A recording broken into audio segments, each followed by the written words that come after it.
Red cross प्रदेश महासचिव DR. Sharma ने धर्मनगरी कुरुक्षेत्र में कहा कि रेड क्रॉस रक्तदान व दिव्यांग सेवा में देश में अव्वल है। फिर भी रेड क्रॉस वॉलंटियर्स की संख्या को दुगना किया जाएगा, लेकिन सुविधा के लिए रक्तदाताओं की लिस्ट वेबसाइट पर उपलब्ध रहेगी। उन्होंने कहा कि भारतीय रेड क्रॉस सोसाइटी अगर आपके द्वार पर दस्तक देती है तो आप घबराइए मत। हरियाणा प्रदेश में 2000 लोग टीबी ड्रॉप आउट के मिले हैं, जिन मरीजों के घर पर दवाई देने और उनके देखरेख का जिम्मा भारतीय रेड क्रॉस उठाएगी। वृद्धों की केयर टेकिंग का जिम्मा भी भारतीय रेड क्रॉस उठाएगी। इसकी एक सप्ताह की ट्रेनिंग भारतीय रेड क्रॉस में होगी और रेड क्रॉस के माध्यम से युवाओं को जॉब भी मुहैया कराएगी, जिसमें उन्हें 8 से 9,000 प्रतिमाह दिया जाएगा। और उन्होंने उस ब्रांच का इंस्पेक्शन किया। इंस्पेक्शन के बाद उनको रेड क्रॉस की गतिविधियां बहुत अच्छी लगी, क्योंकि हम रक्तदान के क्षेत्र में बहुत अच्छा काम कर रहे हैं और रक्तदान के क्षेत्र में जो हमारा काम है पूरे देश के अंदर पॉपुलेशन बेस पर हम नंबर 1 पर हैं। और दिव्यांग लोगों के लिए जो हम काम कर रहे हैं वो भी पूरा कंट्री के अंदर हमारा नंबर 1 है। और जो मेंबरशिप ड्राइव चलता है हमारा, मेंबरशिप में पूरे देश के अंदर हम पहले नंबर पर हैं। इस प्रकार से फर्स्ट एड की जो ट्रेनिंग है, जो लोगों को प्राथमिक उपचार देने की बात है, डॉक्टर के पास जाने से पहले की बात है, उसके अंदर भी हरियाणा पूरे देश में पहले नंबर पर है। तो एक छोटा सा हरियाणा गतिविधियां बहुत अच्छी चल रही हैं, तो उनको काफ़ी अच्छी तरह से सराहा गया। कुछ उन्होंने दिशा निर्देश दिए हैं कि जिला ब्रांचों में जाकर के हम इस रेड क्रॉस की गतिविधियों को और ज़्यादा आगे बढ़ाएं और रेड क्रॉस की गतिविधियों का ज़्यादा से ज़्यादा प्रचार प्रसार करें, ताकि आम जनता को, गरीब को, बीमार को, दिव्यांग को इसका भरपूर फायदा हो। तो उसको ध्यान में रखते हुए मैंने आज राज्यपाल महोदय के बाद ये पहली विजिट की है कुरुक्षेत्र में। और हमारा मकसद ये होगा कि हम एक तो मेंबरशिप ड्राइव जो है वो बहुत ज़्यादा बढ़ानी है और वॉलेंटियर को बढ़ाना है, क्योंकि अभी हमारे पास वॉलेंटियर जो है वो 2 लाख के लगभग हैं। तो हमारे जूनियर रेड क्रॉस जो स्कूलों के अंदर होती है, यूथ रेड क्रॉस जो कॉलेजों में होती है, सब जगह 50-50 वॉलेंटियर का हम टारगेट अभी पूरा करेंगे, जो कि इस संख्या को लगभग डबल करने का हमारा विचार है। इसके साथ साथ जो टीबी के जो पेशेंट होते हैं, ड्रॉप आउट केस हैं, उसके बारे में भी माननीय राज्यपाल महोदय ने संज्ञान लिया है कि जो ड्रॉप आउट केस हैं उनको रेड क्रॉस सोसाइटी दवाई दे, अपने वॉलेंटियर भेजे, रेगुलर दवाई इंश्योर करे कि वो रेगुलर दवाई ले रहे हैं, ताकि टीबी मुक्त हरियाणा में रेड क्रॉस की विशेष भूमिका रहे। इसके साथ साथ जो 5-5 सिलाई सेंटर हर जिले के अंदर खोलने का वादा किया है, और हमने इस ब्रांच को भी लिख दिया कि किसी एनजीओ के साथ मिलकर के, किसी दानवीर के साथ मिलकर के 5-5 सिलाई सेंटर, ताकि वुमेन एम्पावरमेंट हो, महिला सशक्तिकरण हो। और खास करके जो हमारे बॉर्डर पर सैनिक हैं, वार विडोज हैं, उनके लिए विशेष रूप से उनको ट्रेन करके उनको इंस्ट्रक्टर बनाया जाए, उनको काम पर लगाया जाए। तो ये भी हमारी एक मुहिम के अंदर हमने शामिल किया है। तो इस प्रकार से रक्तदान के जो क्षेत्र में हम एक लिस्ट तैयार करेंगे हर जिले की, जहां पर भी किसी रक्तदाता को जरूरत हो या किसी जरूरतमंद को जरूरत हो, तो वो उस लिस्ट में से जो वेबसाइट पर डालेंगे, वहां से अपनी जरूरत के अनुसार ब्लड के लिए उनको इनवाइट कर सकता है, रक्त दे सकता है। जैसे अब डेंगू की बात चल रही है, तो प्लेटलेट के लिए भी हम, हमारी संस्था के जो पदाधिकारी हैं जो इस काम में लगे हुए हैं, वो एक्टिवली काम कर रहे हैं। आगे कोरोना के सेकेंड वेव तक बहुत ही अच्छा काम रहा। फर्स्ट वेव में, सेकेंड वेव में रेड क्रॉस ने अच्छा काम किया। ऑक्सीजन की जो कमी महसूस नहीं होने दी, डोर टू डोर सबको सिलेंडर पहुंचाए।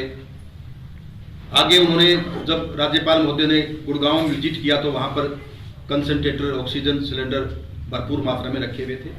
तो हमने कुरुक्षेत्र ब्रांच को भी ऑक्सीजन कंसंट्रेटर भेजे हैं हरियाणा रेड क्रॉस से। और मैं समझता हूं कि 15 से 20 ऑक्सीजन कंसंट्रेटर और इनके पास अभी जल्दी ही भेज दिए जाएंगे। मेरी इंडियन रेड क्रॉस सोसाइटी से इस बारे में बातचीत हो चुकी है। हम अभी जिले के अंदर एक एम्बुलेंस उपलब्ध होगी, ऐसा भी माननीय राज्यपाल महोदय का विचार है कि एक एम्बुलेंस तो कम से कम जिले के अंदर हो। और जो अननोन डेड बॉडी हैं, उनके दाह संस्कार के लिए भी जिम्मेवारी रेड क्रॉस की लगाई गई है, और रेड क्रॉस उसके अंदर विशेष भूमिका निभाएगी। क्योंकि कई बार ये होता है कि डेड बॉडी है, अननोन है, उसको ज़्यादा संज्ञान नहीं दिया जाता, तो वो भी रेड क्रॉस सोसाइटी इसको अच्छी तरह से निभाएगी। इसके साथ साथ जो दिव्यांग भाई हैं उनको हर तरह की सुविधाएं जो भी उनको जरूरत होती है वो सब दी जाएंगी। एक चीज और हमने नई माननीय राज्यपाल महोदय ने जोड़ी है, वो ये है कि होम नर्सिंग का मुख्यमंत्री अंत्योदय योजना के तहत भी ये प्रोजेक्ट हमने शुरू किया है।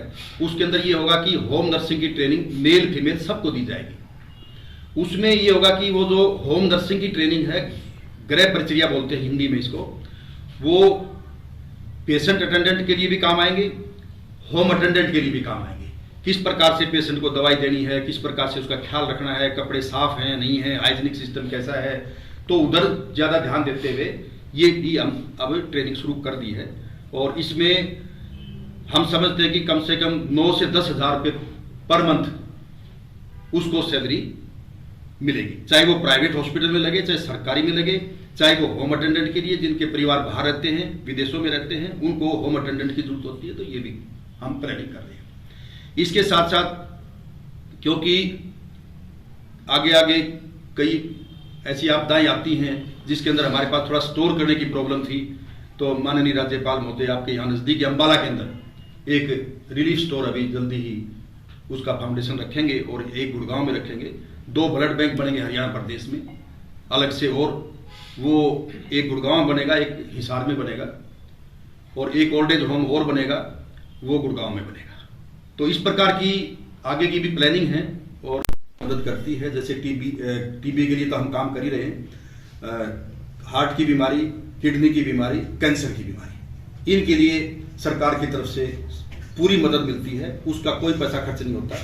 वो रेड क्रॉस से संपर्क करेगा और वो हर तरह की मदद उसको उसमें दी जाएगी। तो इस प्रकार की गतिविधियां आगे हमारी और भी चलेंगी और ये जो चल रही हैं इनका ज़्यादा से ज़्यादा प्रचार प्रसार हो, लोग इसका ज़्यादा से ज़्यादा लाभ उठाएं और ज़्यादा से ज़्यादा लोग रेड क्रॉस के साथ जुड़े। इस उम्मीद के साथ में आज यहाँ कुरुक्षेत्र में ये मैंने दौरा किया है। प्रयास तो हरियाणा सरकार का काफी टाइम से चल रहा है, रेड क्रॉस उनके आंकड़े सरकार के पास ही अवेलेबल हैं। हमारे पास जो आंकड़े हैं वो ड्रॉप आउट केस के हैं। अभी हमारे पास हरियाणा में लगभग 2000 के लगभग लोग हमारा जो ड्रॉप आउट केस है पूरे हरियाणा में वो हमारे जो उपचार ले रहे हैं। तो कैसे पहचान करते हो सर उनकी ड्रॉप आउट से?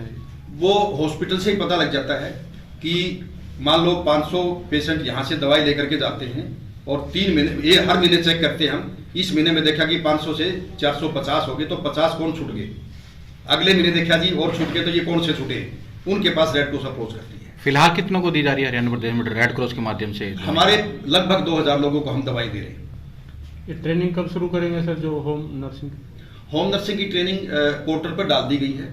जो लोग इसमें अपने आप को रजिस्टर करेंगे, डिस्ट्रिक्ट रेड क्रॉस ब्रांचेज अलग अलग जिलों के अंदर होम नर्सिंग की ट्रेनिंग देंगे। 1 हफ्ते की ट्रेनिंग का कोर्स होता है ये, उसकी 1000 रुपये फीस है और वो ट्रेनिंग यहाँ पर दी जाएगी। ट्रेनिंग देने के बाद उसको इस कामयाब बना दिया जाएगा कि वो अपना गुजारा कर सके। आने वाला समय ठंड जो सरकार की तरफ से रैन बसेरे बने हुए हैं या रेड क्रॉस की तरफ से रैन बसेरे बने हुए हैं, रेड क्रॉस की तरफ से भी रैन बसेरे बनाए जाते हैं। जैसे कुरुक्षेत्र के अंदर भी आप समझेंगे कि रेड बसेरा जरूर होगा रेड क्रॉस का, उसके ऊपर रेड क्रॉस का बैनर भी होगा और उन लोगों के लिए रजाई गद्दे सब उपलब्ध होंगे, पानी अवेलेबल होगा, चाय मिलेगी उनको और इस प्रकार की सुविधा वो दी जाएगी। कंबल की जहां तक बात है वो डिस्ट्रिक्ट ब्रांचेज हमारे को लेटर लिख देंगे, जितनी उनकी रिक्वायरमेंट है उनको कंबल दे दी जाएगी।